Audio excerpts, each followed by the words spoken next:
మీరు చెప్పండి అన్న, మోడీ రాహుల్ గాంధీ మధ్యలో పెద్ద యుద్ధమే జరుగుతుంది దేశంలో.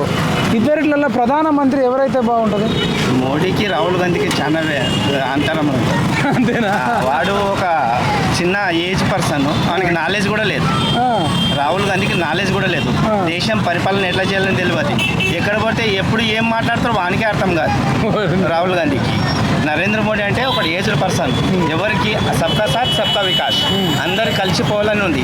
మనము వ్యతిరేకం, నా కాస్ట్ నీ కాస్ట్ అని మనం కొట్లాడుతున్నాం. ఆయన దగ్గర ఆ ఉద్దేశం లేదు. అయ్యేది 100% మోడీనే.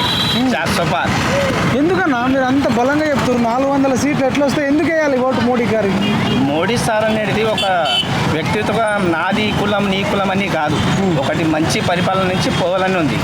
మనం ఇక్కడ చేసుకునేది ఈ చిల్లర రాజకీయం నుంచి వల్ల మనం అది ఇది చిల్లర చేసుకునేది కాదు. ఆయన అందరికీ ఒకటే చేసుకొని సరి సమానం కలుపుకొని పోవాలని ఉంది ఆయనది.